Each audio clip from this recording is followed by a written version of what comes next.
The sun was already sinking low behind the Arizona mesas, spilling molten gold over the dust and sage. Cowboy Luke Maddox tugged his hat lower as he guided his horse, Bluefire, down the narrow canyon trail. They'd been riding since dawn, just the two of them, man and horse, like always. Luke didn't talk much, but when he did, it was usually to Bluefire. "Almost home, boy," he said softly, patting the animal's neck. The horse flicked its ears and snorted as if to answer.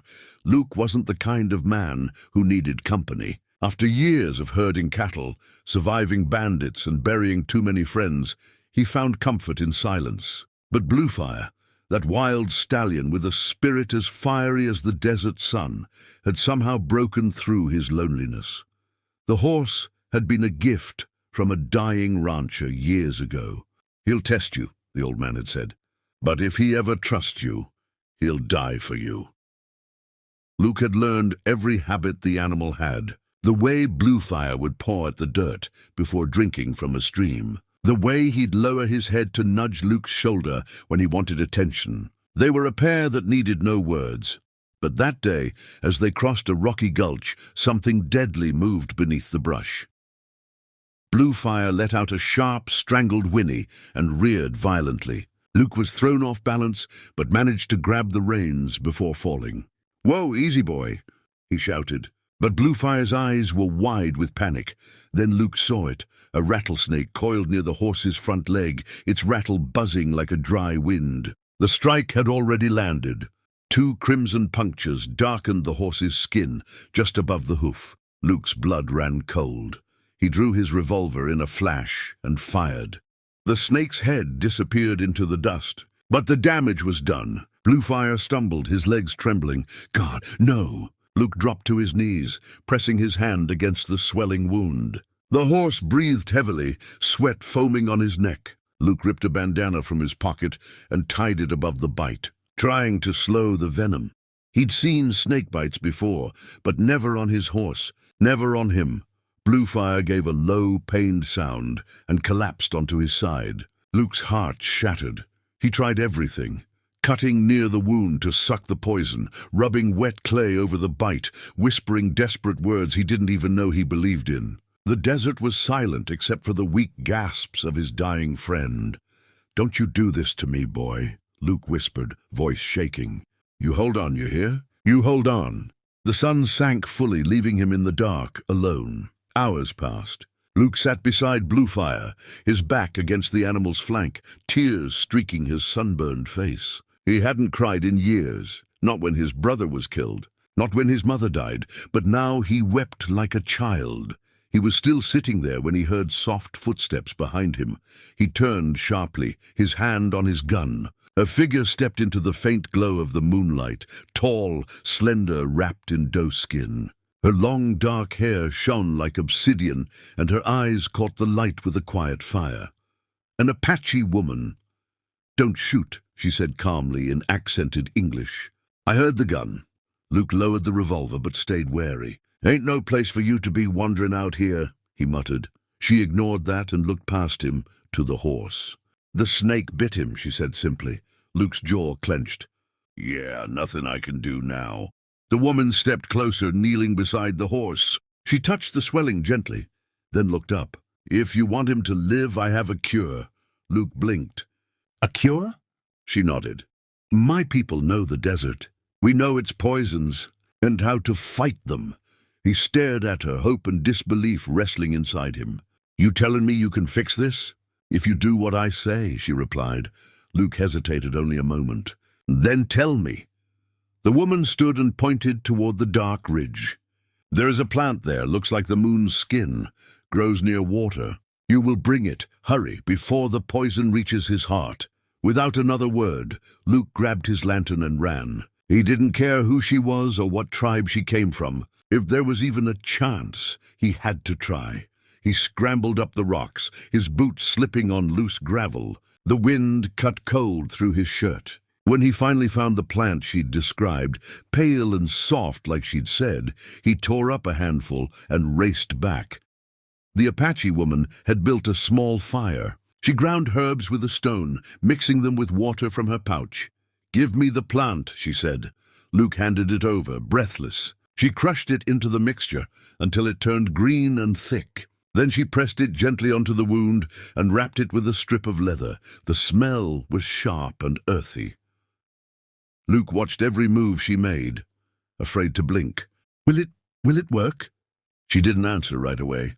"If the spirit of the horse is strong enough," she said finally. "Yes." He sat beside Bluefire, holding the horse's head in his lap. Hours crawled by. The woman fed the fire, watching silently.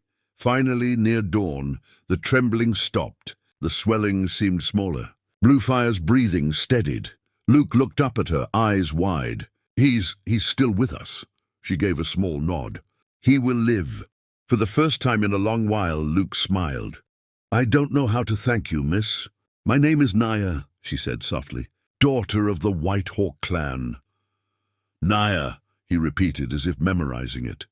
The desert wind blew through the canyon, carrying the scent of sage and smoke. Luke looked down at his horse, alive against all odds, then back at the woman who had appeared from nowhere. Something deep in him, something he'd thought was long dead, stirred again. He didn't know it yet, but this night, the night his horse almost died, was the night his own story truly began. The first rays of dawn touched the canyon walls, turning them to fire. Luke sat beside Bluefire, who was finally breathing steady, his eyelids fluttering open. The cowboy felt his throat tighten with relief. "You did it, boy," he whispered, stroking the horse's mane. "You damn near scared me to death." Across the small fire, Naya, the Apache woman, watched quietly, her face calm and unreadable. When Luke turned toward her, he realized how little he truly knew about her. She had appeared from nowhere, saved his best friend, and now sat there like part of the desert itself, silent, strong, unshaken. "I don't reckon I've ever seen anything like that," Luke said softly. "What you did, I can't explain it."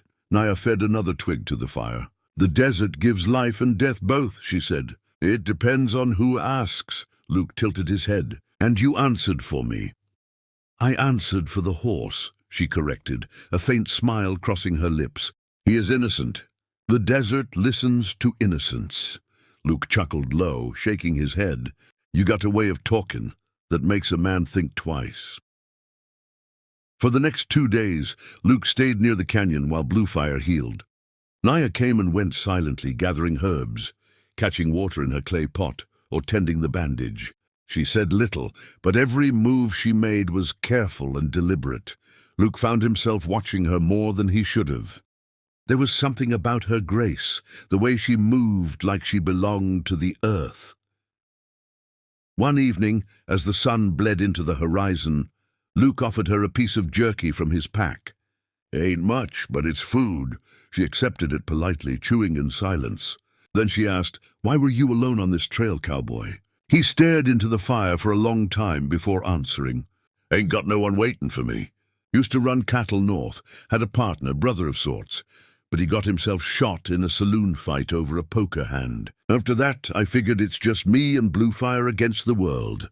Nasha nodded slowly. "Losing blood makes the heart quieter," she said. He smiled faintly. "You sound like you've lost some too." Her eyes flickered. "My people. We've lost many things. The soldiers came. The land that was ours is no longer." Luke looked away, guilt tightening his chest. He'd heard the stories, the forced marches, the broken treaties, but hearing it from her, sitting under the stars, made it real. "I'm sorry," he said quietly, "for what my kind's done." She looked at him, not with anger, but something gentler. "You are not all the same. You wept for your horse. That means your heart is still alive." For a long while they just sat there in silence, listening to the night wind hum through the canyon. The next morning, Luke woke to the sound of distant shouting. He grabbed his revolver and peeked over a rock. Down the trail, 2 men on horseback were approaching, armed, rough-looking, and mean. "Bandits," Luke muttered. "They must have tracked me from Tombstone." Naya's eyes hardened. "Do they want your horse?